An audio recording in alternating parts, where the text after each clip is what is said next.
Excuse me, ladies and gentlemen. Thank you for your patience in holding. We now have your presenters in conference. Please be aware each of your lines is in a listen-only mode. You may submit your questions electronically anytime by using the chat pod located to the right of your webinar platform. You may also download a copy of today's slides using the Files pod located below the slide presentation. It is now my pleasure to turn the conference over to today's first presenter, Chris Hund. Please go ahead. Thank you, Todd. Hi, everybody. Good morning or good afternoon. Welcome to the July 2021 AHA Team Training monthly webinar. This is Chris Hunt, Senior Director with the AHA Center for Health Innovation. Thank you all very much for joining. Today we are talking about transforming care through age-friendly health systems. So this is going to be a very interesting topic, hopefully, for everybody. We have a wonderful sponsor today, Marymount University, who you'll be hearing from in a few minutes. But I'd like to thank them as we're starting off here for sponsoring the webinar. Just a few rules of engagement that we always have. You could listen to the audio for this webinar in two different ways. You could listen through the phone, and if you do listen through your phone, make sure you mute your computer speakers so you don't get feedback, or you could listen through your computer. Sometimes people who don't have the best internet connections, a lot of times if you're in a hospital, sometimes the internet comes in and out, this spotty. So you might want to listen through your phone if you're having any problems hearing us throughout. A lot of times what happens is that the audio will start getting choppy, and that's just your internet connection, so dial into the phone. If you see a hyperlink on the screen, it's active. If you click it, it will pop up in a new window so you can go back and look at things later on. And we will do Q&A at the end of the presentation. So the way we like to do this is we'd love for you to write your questions in the chat on the right side of your screen whenever it is that you think about it, and I'll collect all of those, and we'll do a moderated Q&A at the end. So don't wait until the very end to ask your question. Ask it as it comes up, and I'll take note of it, and we will get to you at the end. We are offering, as always, one continuing education credit hour for this webinar through our partners at Duke Health. And so this credit hour counts for all kinds of things. It counts for the American Nurses Credentialing Center. It counts for pharmacy. It counts for medical education. So if you want to get credit, you just have to create a Duke OneLink account. You might already have this if you've joined us for other webinars. And once you've done that, you go through the steps here, and we will make sure to put the phone number and the text for getting your credit up at the end as well. You have a 24-hour window after 1 p.m. Eastern Time today to get that. Some upcoming team training events. August 25th, we have a webinar coming up. We'd love for you to join us at that. We'd also love for you to join us on Mighty Network. Mighty Network is our exclusive platform for AHA team training. It's free to join. There are always new and exciting things getting posted there, new resources, free resources, not only from us at the AHA, but also from all of you. Peers share stories, tools, content. That's where you get to everything. So join Mighty Network and be the first person in the know about what's going on in the team training world. Also, as I've been talking about the past couple webinars, there's the brand new Advancing Care Conference. So if you were a fan of the AHA Team Training National Conference, then you'll really love this. It's entirely brand new. It's very different from other conferences in the fact that we will be using design thinking throughout the conference. So you will be going through cutting-edge exercises from the very start and through to the end of the conference, and the whole goal is to come up with an action plan to tackle a specific challenge of your choice. So it's different, it's fun, registration's open, there's an early bird rate right now, so go do it. And click to check out our website for more information. Okay, so now I have the honor of introducing our sponsor, who comes from Marymount University. Very, very happy and thankful for them to help make this webinar possible this month. Because without them, it's difficult, so I thank them very much. Today we have Dr. Maureen Moriarty here, and she's the director of the Malek School of Nursing Professions at Marymount University. And she is also an adult nurse practitioner where she maintains a practice caring for headache patients. So thank you so very much, Dr. Moriarty. Passing things off to you. Okay. Thank you, Chris. And we are so happy to be here sponsoring the webinar today. I just want to take just a couple of minutes and tell you a little bit about Marymount University. So you can see on the slide that we're a comprehensive Catholic university, and we are in Northern Virginia, located in Arlington, right across the river from the D.C. area. We're really guided by the traditions of the Religious of the Sacred Heart of Mary. And so with that, we really try to instill in our students a sense of intellectual curiosity, service to others, and a global perspective. And some of the ways that we do that with our nursing students, we offer trips abroad, service learning trips, and we really do encourage intellectual curiosity throughout that entire education process that they're with us. Our nursing programs really focus in two different areas. We have undergraduate programs and graduate programs as well. We are fortunate in that we are the #4 university in the United States to offer an accelerated baccalaureate of science in nursing program online. We will launch that in the fall of 2021. And really that aligns with our mission of service to others, because our goal is to really get baccalaureately prepared nurses into some of the rural areas in Virginia and across the United States. You can also see, too, on the slide that we offer a variety of master's programs, lots of different entry levels that students can take, either coming in as a second degree student in another postmaster's Doctor of Nursing Education, or coming right into an FNP or Family Nurse Practitioner program. We are really committed to educating excellent clinicians. And I think if you ask anyone who practices in the DMV area, that's what you'll hear about Marymount University.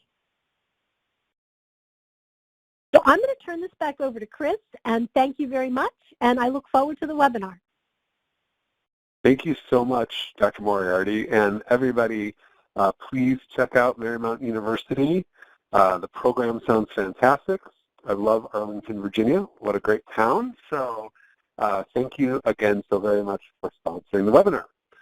So without further ado, I am going to now introduce our first presenter for today, who will then introduce the next two.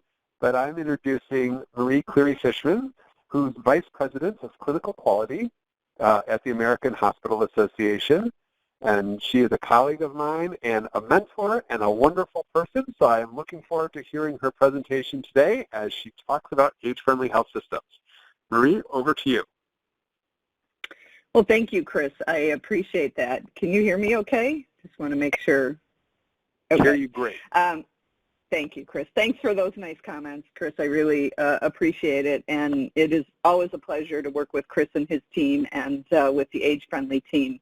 I am a nurse, just so folks know my original birth status. I am also aging-friendly myself, so this is a topic that is really near and dear to my heart, and I am so excited today to have the folks from Rush. I am in Chicago, and so they're in my backyard.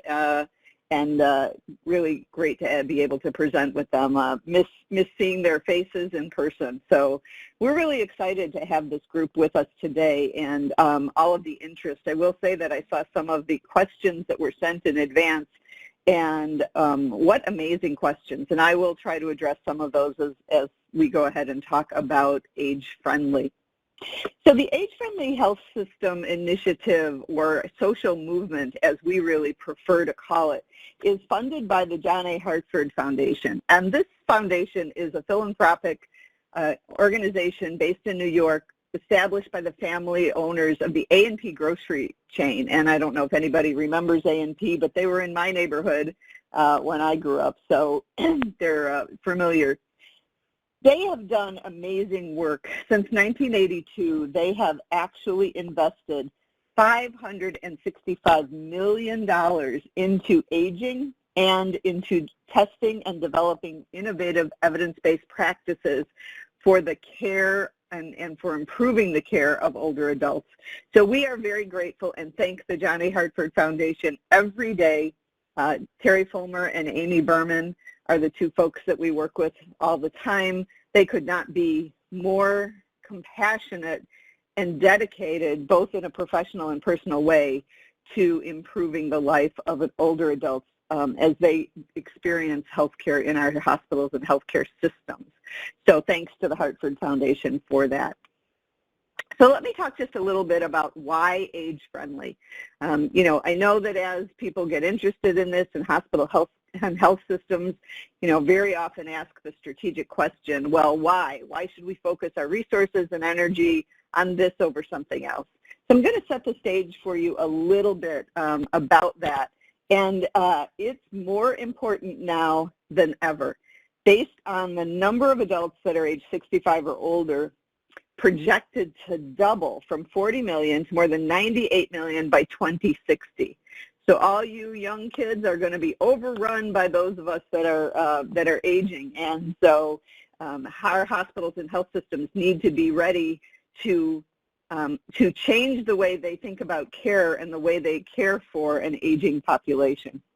As you see on the slide, along with that increasing demography, you also get the increasing complexity of an aging population. 80% of those in that category of 65 and older have one chronic condition. 77% have two. 75% will require long-term care at some point, and 40% will require care in a skilled nursing facility. So those numbers alone really display why this is so friendly, or so important to be age-friendly, excuse me. And the last slide is really this issue of disproportionate harm. As you all know, any of you that are in healthcare at the bedside providing care, things make the folks 65 and older more likely to experience harm while they're in our care, excuse me. Patient falls, medication errors because their meds are so complex. I know when my father, who will be turning 90 in October, came home after his open heart surgery 4 or 5 years ago, he came home with orders to see 17 different physicians. And I'm a nurse, my husband's a physician, my brother's an electrical engineer, and his care when he came home was so complex. I mean, I literally had to sit down with my husband and say, this one's not important, we're not doing this one now. There was no way you could get someone who is just post-open heart and complicated open heart to follow up with 17 different physicians. So that complexity leads to that disproportionate share of harm, and we really want to see that go away. So what's our goal? Well, our goal is not to just have an initiative or a program. It is, as I mentioned earlier, to really build a social movement so that all of the care that we provide to older adults is age-friendly, and that it's guided by an essential set of evidence-based practices. Causes no harm, as I mentioned, and here's the real important piece. It's consistent with what matters to the older adult first and to their family. I have a really good example of this in veterinary medicine, of all places. I had adopted a dog for my parents. My mother had Alzheimer's for over 10 years, and my dad was a primary caregiver. And I thought, oh, it'd be nice if my mom had a dog to interact with. So we adopted an older dog who was, she was about 5. Well, it turned out she had significant chronic illness herself. And so my husband and I took her back and took care of her. She, later in life, after my mom passed away, we moved in with my dad to take care of him so he would be engaged and active, and we brought the dog with. The dog developed some severe cardiopulmonary issues. And we went to see the cardiologist, the doggy cardiologist. My dad and I went together. And the vet sat down with us, and she turned to my father first, and she said, what matters, what is important to you about this dog and the way the dog lives her life? And I was stunned. I was just stunned. I thought, wow, here's a vet turning to my father first and asking about what matters to him about this dog. And he proceeded to answer, and we built a plan of care for the dog that was age-friendly and that was built on what mattered to my dad. So just an example of how this is really important, and it is starting to permeate, and that's our goal, is to have this social movement that spreads around care of 65 and older. We've got some specific aims, as you would look for.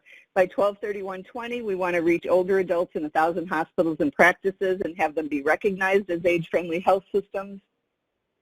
By 6/30, we want to reach older adults in 2,500 hospitals and practices and 100 post-acute communities and have them be recognized as age-friendly. So what is an age-friendly health system? Well, an age-friendly health system really is about the 4 M's. And there are a few key components to the 4 M's. One is they are always thought about together. You never pull one of them out and only focus on medication, for instance, because the medication someone is on, if it's necessary, always needs to be thought about as how it's impacting someone's mobility or how it impacts someone's mentation. And in turn, are those things impairing or preventing someone from doing what matters?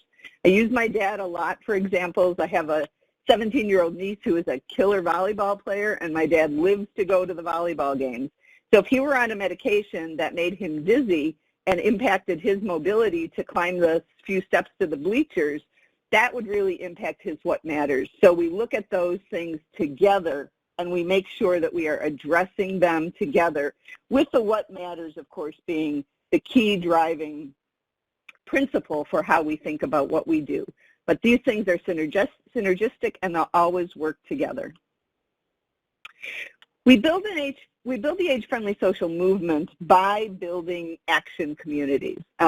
Action communities are the way we get this work done across the country, and I will say now internationally. And welcome to those who are from places outside the United States. I'll make a few comments about that because we had some amazing questions from you folks, and we've had international people participate in this before. My folks are from Ireland, and we happen to have folks from Ireland. We had some folks from Australia, and so we're really interested in seeing how this spreads along the way. Action communities are 7-month virtual learning experiences, and you get to assess and test your 4 M's in your organization and share learnings with your peers.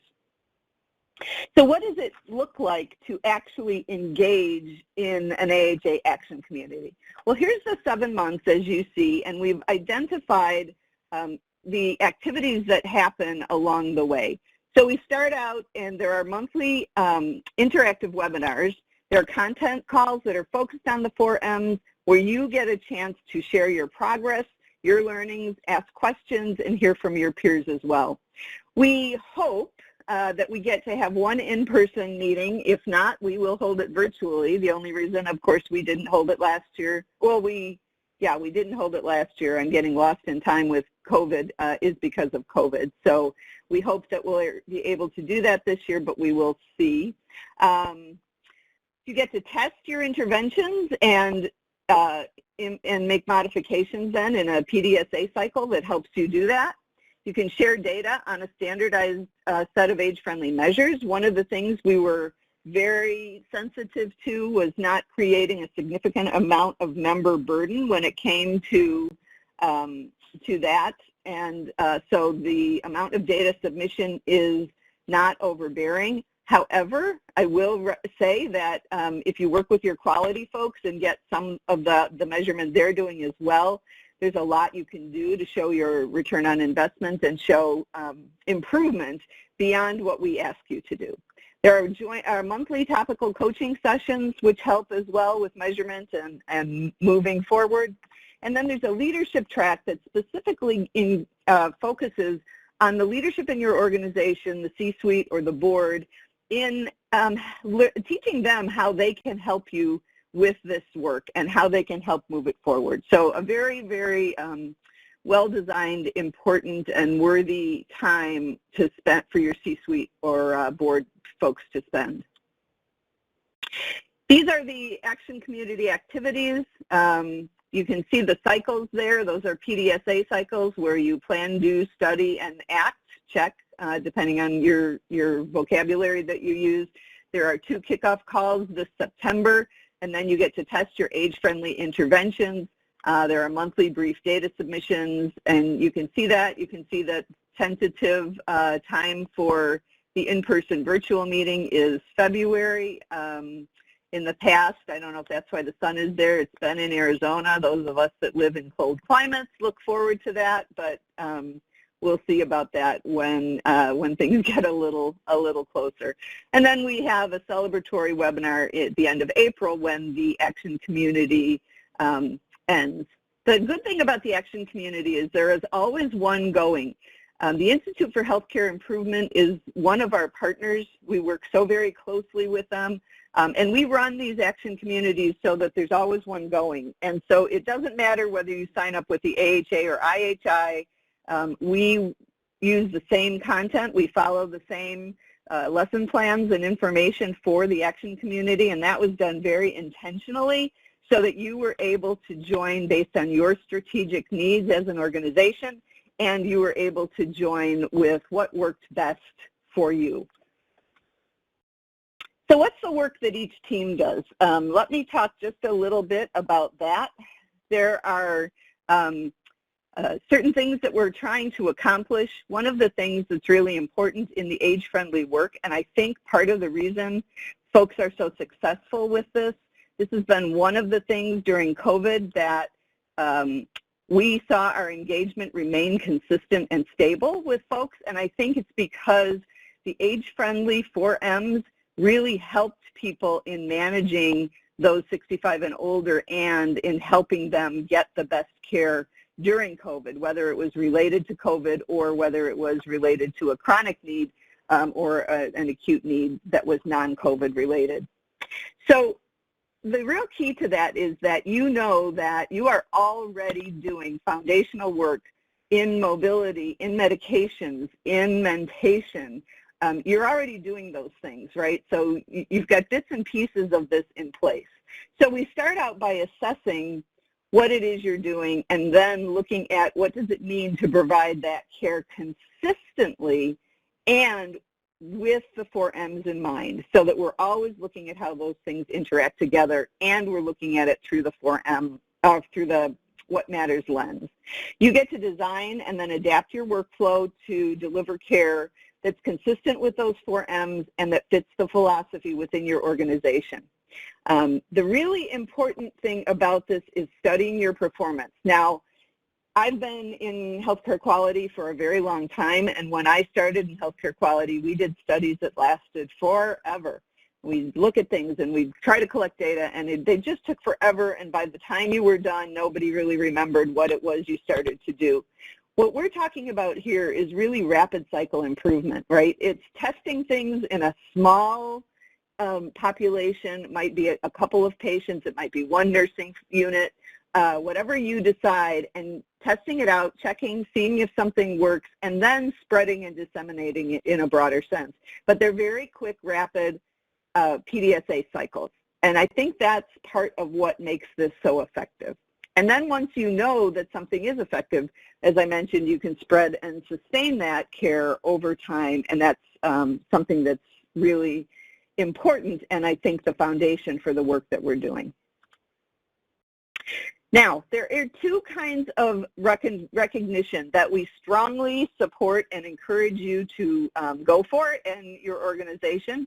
The first one is that of a participant. It's basically when you start, you're going to define your 4Ms for your hospital or for your practice or your healthcare system, and you're going to submit that definition. It's going to be reviewed by the folks at the Institute for Healthcare Improvement, and then they will send back and approve your definition, and by doing that, you receive recognition as a participant. You can use this recognition for marketing purposes, for communication within your organization. There are press kits that come with so that you can do that, and you can talk about that to your community and really help people understand what you're striving for. One of the things I just got in the mail the other day, I live in a suburb of Chicago called Barrington, and we have a Barrington Area Coalition on Aging, and I got their newsletter the other day, and I was so excited because I believe that I will probably continue to age here in Barrington. They're going to create a dementia-friendly community, and are looking for community participation. So I called right away and said, I can bring age-friendly to Barrington.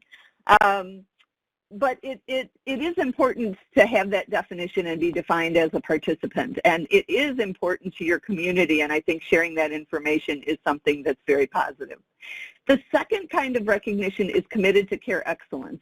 And committed to care means that you have counted the number of patients 65 and older whose care includes the 4 M's consistently over the time that they're part of your organization, and you report that by site.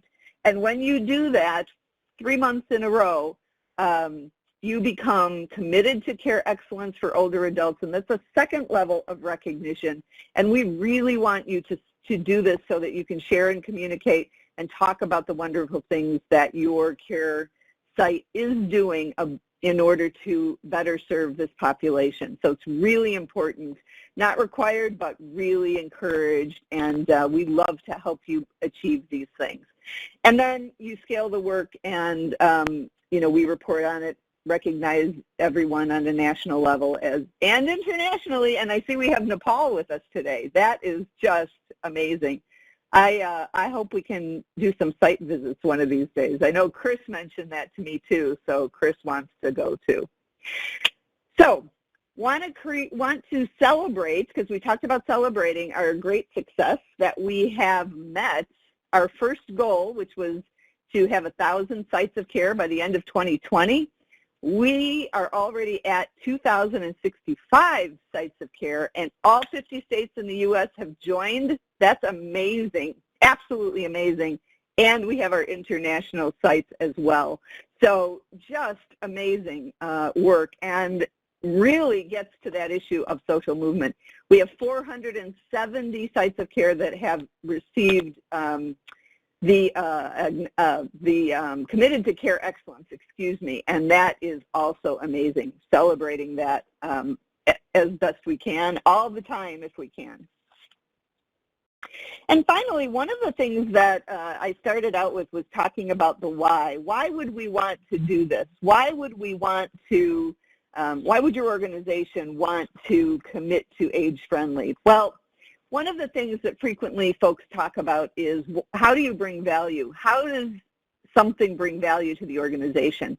Well, I like to start out by knowing the definition of the words I'm talking about. And so we start at the AHA talking about value as defined as the outcomes and the patient experience divided by or over the cost of something.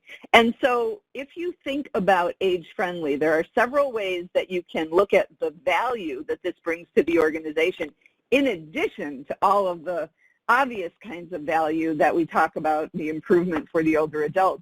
But there are some ways to actually measure. And this is what I meant before when I said to work with your PI department or quality department, or your IT folks, whoever has the data and has access to that, so that you can get the data and do some of this measurement. And there are guides to help you with that as well. You can look at 30-day readmissions and reductions in that. You can look at your ED utilization. You can look at your satisfaction scores, of course, your length of stay, and you can look at delirium and the occurrence of that in your organization.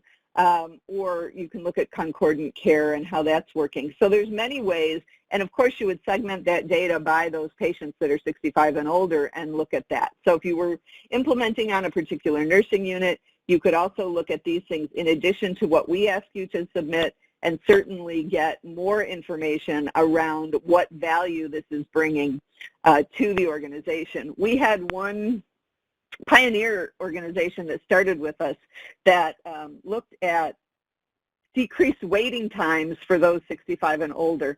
And when they were done in doing their measurements, they actually were able to say that they gave back X number of hours to those 65 and older so that people could do other things in their lives versus sitting in a waiting room. I thought it was very, very creative and so important, right? How many times do we have patients who are frustrated because they just have to wait so long and they just don't want to spend their time, their valuable life, sitting in a waiting room? So really interesting way to think about value. And here's some examples. I won't go through them all because I know we're going to give you the slides and you have that information. So you can join the AHA Action Community for 2021 through 2022. It's free. Thank you to the John A. Hartford Foundation. That's amazing for them. We don't have any charges for this initiative at all. It, of course, does take staff time, and that is a cost to your organization. I'm not minimizing that, but there's no additional cost for your participation or for any of the resources or the support from the team that you get. We start mid-September with 2 kickoff calls. In October, we start the monthly all-team webinars, the scale-up webinars. You will get listservs, sharing opportunities, monthly reports, and celebration of the success. There is a guide that you can download, and you can visit the website. You can also reach out to any of us with questions about the Action Community. And with that, I am going to pass this on to the amazing folks at Rush University here in Chicago. We have been working with the team at Rush. And so I'm going to introduce Dr. Magdalena Benarczyk. She's the medical director at Rush Center for Excellence in Aging, Section Chief of Geriatric Medicine. She is also on our faculty, and amazing to have her with us. And then we also have Dr. Sarati Mosni, sorry if I mispronounced that, Doctor, Unit Medical Director and Assistant Professor of Internal Medicine at Rush University Medical Center. And we're going to hear about their age-friendly journey, and you'll really enjoy the presentation. So I will turn it over to the great doctors from Rush. Thank you, Marie. Dr. Sarati and I are very excited to represent the efforts of our Rush colleagues and team members of the Center for Excellence in Aging and the Age-Friendly Health System movement. And so even though the two of us are presenting, I think we all recognize how much time and effort and how many collaborators we really need in order to be successful. And the only way to be successful is to work together in collaboration. Being part of a large academic center, it may be difficult to know what projects, initiatives, and research endeavors are being conducted. Oftentimes, it also may feel as though we are working in a silo. So while Rush has a long-standing history of high-quality patient care, education, and research endeavors, which also includes community initiatives, it can be really difficult to know about all of the excellent work that is being done. The Rush Center for Excellence in Aging was created as a space to bring together anyone involved in any of the aging initiatives, with the goal of increasing awareness of ongoing projects and also offering opportunities for collaboration and mentorship. The ultimate aim is for Rush to be an unparalleled destination for older adult family health and well-being.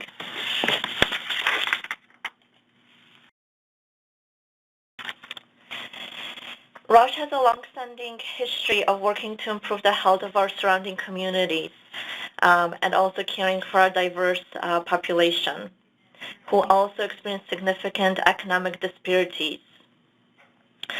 This work has influenced many of our academic and patient care-related efforts. We recognize that the medical, psychological, cognitive, and social needs of older adults with serious illness are best met with coordinated and team-based services and support.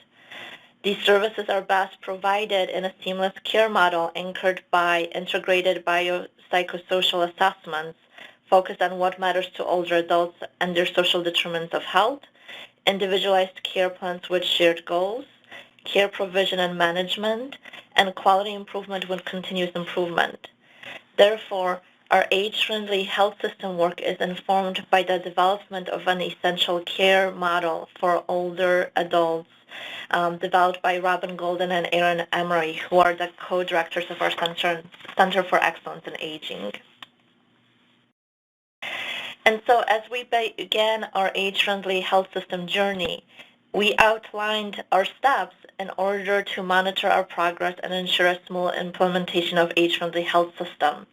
As you can see, this is a very straightforward outline, right? It all looks neat and clean, but it would be lovely if it actually rolled out just like this. But in fact, we experienced many detours along the way.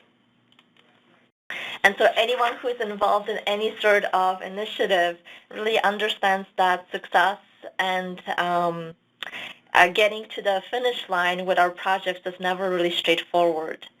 And while we think about there are many similarities within academic medical centers, we recognize that each is unique due to multiple factors, which includes strategic plans for health system transformation, internal priorities, and culture. And so as we began our age-friendly health system journey, Rush actually was undergoing a pretty exciting and significant transformation within Rush's history. We became a Rush University system of health, integrating multiple hospital systems under the Rush umbrella, and also saw significant leadership change. This had a significant impact on the buy-in and the support that we received from our leadership team, which was in transition. It really impacted the governance structure of our committees and which ones were involved in providing approval and guidance about some of the implementation projects, even in the pilot test phase that we were attempting to implement as part of our age-friendly health system work. Dr. Surati will speak to several of our efforts and examples within the inpatient and ambulatory care setting of how we went about implementing some of the 4 M's. And so I will now turn the presentation over to Dr. Surati. Thank you so much, Dr. Benarchuk. So as we think about how we approached this work starting a few years ago, centered through our Center for Excellence in Aging, we convened a group of different stakeholders, providers through the Division of Family Medicine, Geriatrics, Internal Medicine, and Neurology, and key faculty members within our Division of Nursing. We realized we needed to include others, so we expanded the reach and included members from physical therapy, pharmacy, public health, and social work, realizing that this is a really collaborative initiative. We sort of took on this hub and spoke model where we created our core using these key faculty members, but really broke off and worked closely with members from other divisions throughout the health system to really try to bring some of these efforts into fruition. As we began some of these initiatives, we realized we needed yet others to help partner with us in these efforts, particularly when it came through information technology and our EPIC knowledge management systems, working closely with our program directors to disseminate some of this work through our educational mission and work with our residency staff, residents. Working closely with case management leadership, legal, patient access, and then further extending this out, these efforts out into the community. So a lot of things were happening at once, and that's really kind of how we were able to get a lot of these efforts off the ground. As Marie mentioned earlier, one of the ideas was that we're not going to tackle the 4 M's individually, rather we're going to try to tackle them all together, realizing that they're all interconnected. And as we began these efforts, it was quite daunting to say, well, how are we going to tackle medications and mobility all at once? But as we began this work, we realized the wisdom in this directive. So as we began some of the work as it related to what matters, being the overachievers that we naturally tend to be, We wanted to do things perfectly, and I think the motto of, progress, not perfection, really became evident as we began this work. We thought, okay, let's create this What Matters initiative through IT and build something wonderful and epic, and then we realized the limitations of some of that work. Recognizing some of the institutional priorities for EPIC were going to supersede our own. So then we began small and started working with leadership on each of the individual medical surgical units to highlight what matters to the patient on the whiteboard in that particular room, raising the profile of that concept to the patient who was in the room and raising the profile of that concept to the providers who are interacting with the patient. Other What Matters initiatives that we took on both in the inpatient and outpatient setting surrounded work regarding advanced directives. So we realized that at least the capture of advanced directives within our EPIC was not where it needed to be. And so we worked with IT to raise the profile to better, more prominently display advanced directives within our home screen for each patient's chart.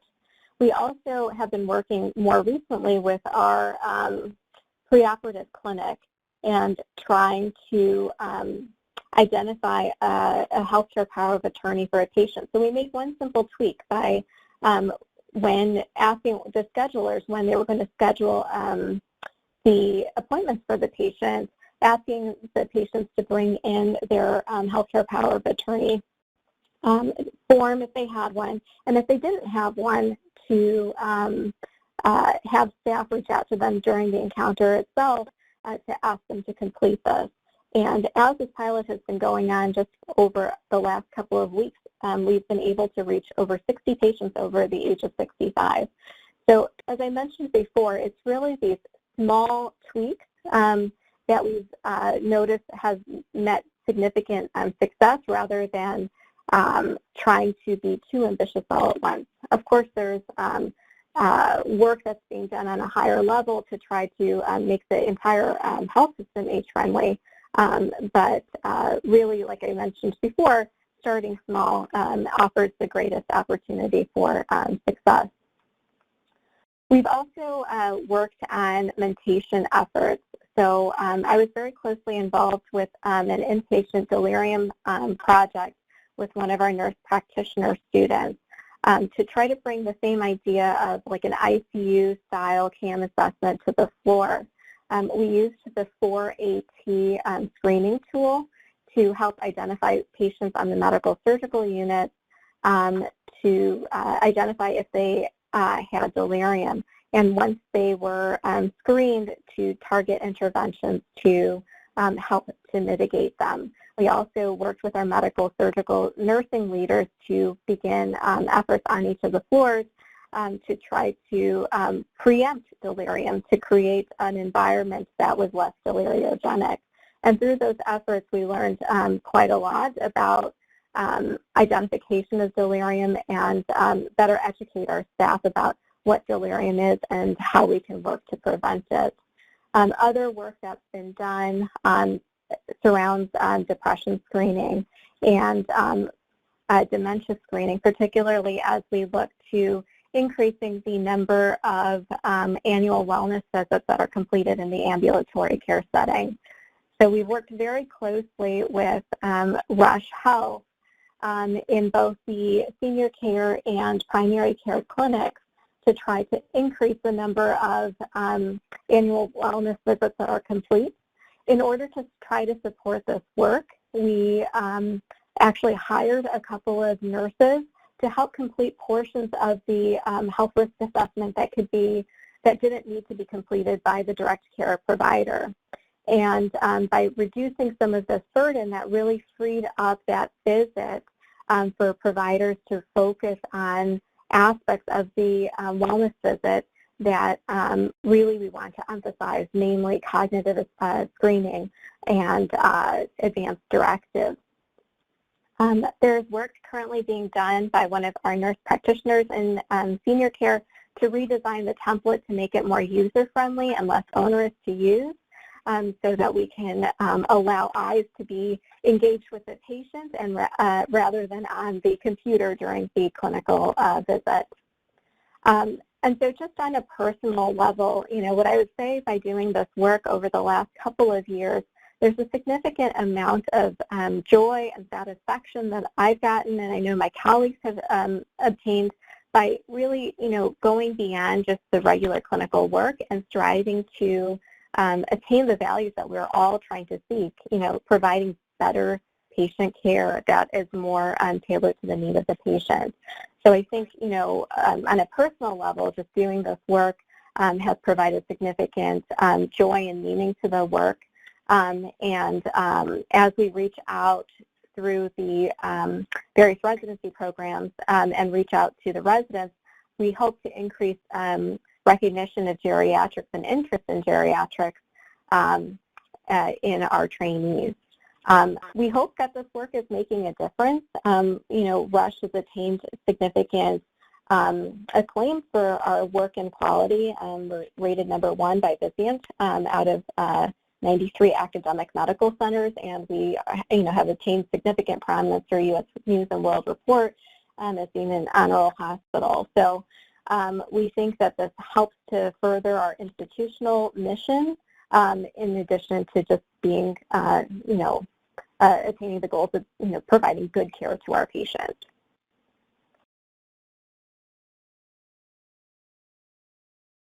Dr. Benarchuk? Thank you.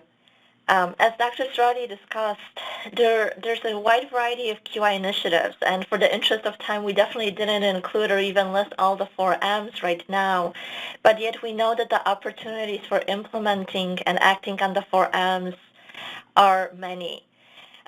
One of the things that we have found is that while not only should the 4 M's be addressed together, and in fact they each flow and impact each other quite naturally, we have also found that by working to assess the 4 M's in one setting, we are actually influencing the care of our patient influencing the care of our patients in a different setting. Our Transitions of Care improvement project, looking at reducing 30-day nursing home readmission rates, is a very good example of this work. We have initiated targeted 4M and geriatric assessments for older adults being discharged to skilled nursing facilities. As part of the transition of care, which has included warm handoffs, we have impacted the way that the 4 M's are being addressed by our nurse practitioner colleagues in the skilled nursing facilities, and also how our team addresses the 4 M's in our teaching service at a particular skilled nursing facility. When we just looked at our own teaching facility for caring for subacute and long-term care patients, we have seen a significant decline in readmission rates. The data that you are seeing is from 2018 and 2019. Clearly, COVID has had a huge impact on 2020, but as we are trying to return to now a post-COVID new normal, we are looking at, again, our readmission efforts. The geriatric medicine faculty has been really engaged and involved in this project, and what we have found is by creating this project, we have built new partnerships and developed new appreciation and collaboration with our hospitals colleagues and our case management and social work teams. I think we can all agree that we have probably experienced some degree of improvement in our joy in work. And so as we think about and reflect on our journey of becoming an age-friendly health system, we've definitely faced some significant challenges. The Rush health system is pretty big, and so learning how to navigate the system where we can also have access to data that could help better inform our work and to measure our progress has been a bit of a challenge. We've seen some significant leadership turnover. We have seen new buy-in from our new leadership team, but it has also resulted in being consistent and persistent in updating our new leaders about what age-friendly is and even about the Rush mission of improving older adult care. And then, as I think any major academic center, faculty, and other healthcare professionals might sometimes experience, there's always a project that you could get pulled into. There's really a wide smorgasbord of opportunities here.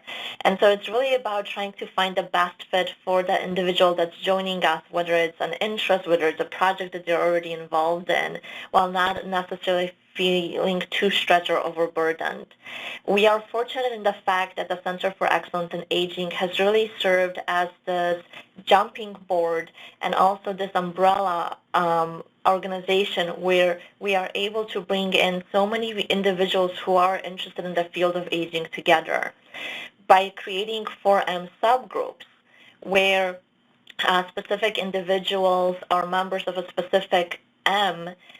They are able to dedicate more time and effort to only a handful of projects, or even one specific project can help keep the team focused. We have seen that involving nurses who are aiming to receive their doctorate of nursing practice in some of these quality improvement measures is also a way to get new pilot projects started off the ground, to test them out, to get more buy-in with the College of Nursing. It has been very effective.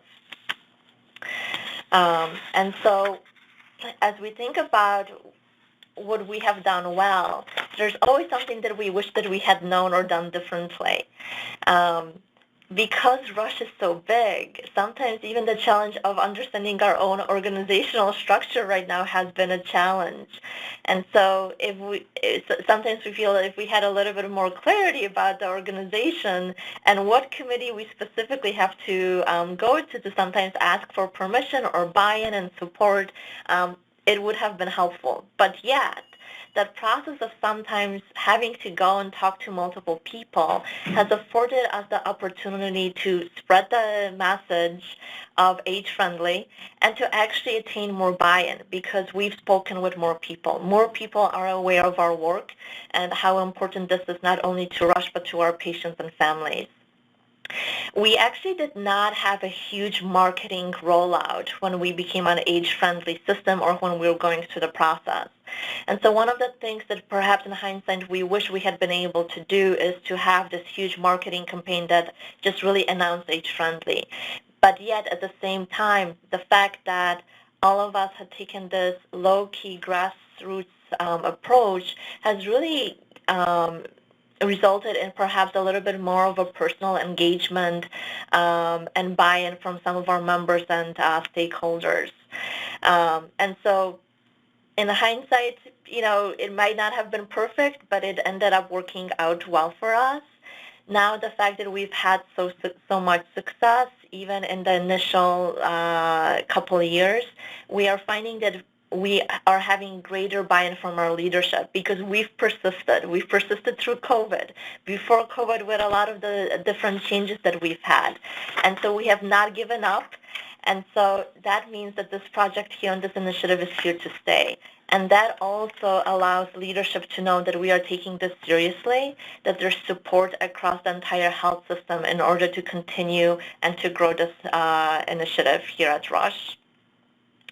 And so, as Dr. Surati also mentioned, I would be remiss in not talking about how much personal satisfaction a lot of our colleagues and team members have received, including myself, in participating in Age-Friendly.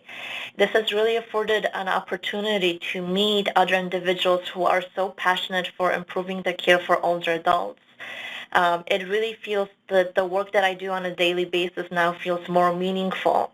From an academic and professional development standpoint, this has really afforded myself and some of my colleagues an opportunity to develop new skill sets that really ultimately, unfortunately, in an academic center where we look at academic promotion, really has gotten us closer to achieving our goals.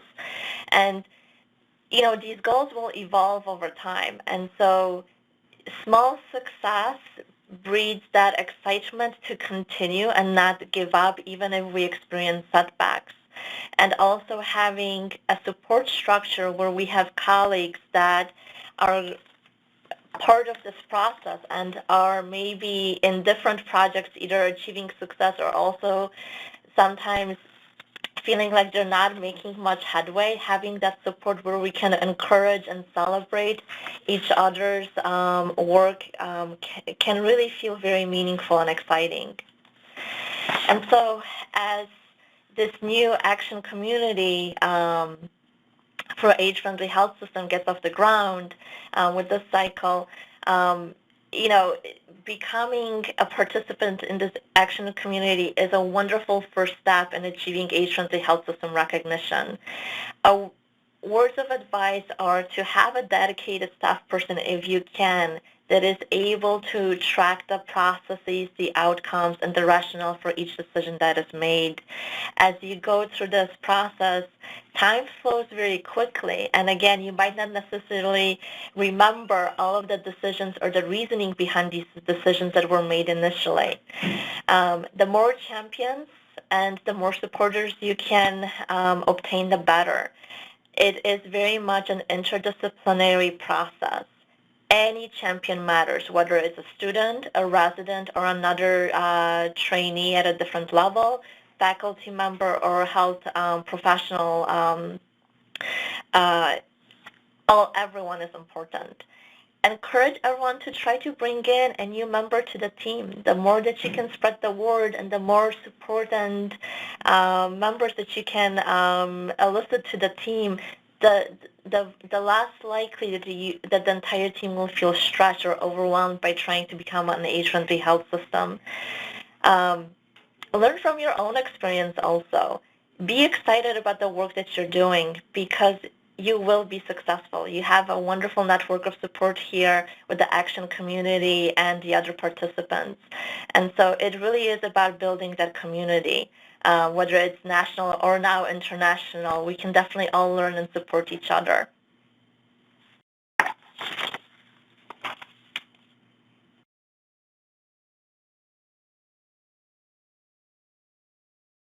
Well, thank you, Doctor. We really appreciate Rush's participation and the fact that you are so involved in this initiative and really bringing age-friendly to life in Illinois, so thank you. I just want to point to a few AHA case studies that are available and that you might find interesting and useful. As I mentioned before, the Value Initiative, there's a case study from Cedars-Sinai Medical Center there, and then we've got Banner Health. Rush has a case study for us in Kent Hospital. So there's some great information there for you to follow up with if you choose to do that. I am actually not seeing the arrows to advance the slide, so if somebody can do that for me, that would be great. There we go. Thank you. I have a couple of things I just wanted to point out before I do another pitch for the AHA Action Community, a little bit tied back to some of the things that Rush said. One of the things that's really important in Age Friendly, and I think one of the reasons that we tend to be successful with it, is this idea of tight and loose. So we're really tight and insist that the 4 M's are looked at together. And that you look at it through the lens of what matters, that they don't get separated out, because it is so critical to success that those are looked at consistently and together. Where we are very loose on is what your culture and what your organization wants to implement. So if you have a particular tool around mentation, we don't dictate that. If you have particular processes that work well within your culture and your organization, that's up to you. We'll give suggestions, advice, guidance, but you have that flexibility to make this successful for the culture of your organization, and I think that's really important. We had a couple of questions that I saw from the folks, I think the folks who are international, probably our colleagues from Nepal, and that was questions about language proficiency, and that I would say one of the things you would want to pull into that is to pull in your language or your translator folks, or if that's a contracted service, you might want to pull them into the initiative. And that kind of leads to one of the things that I think Rush gave a great example on, and that was the slide that they gave, and they talked about with their diffusion of innovation, the network mapping that they did. They do a great job of pulling in folks from across the organization. So I would really recommend that you think more broadly than narrow when you're thinking about who should participate in this.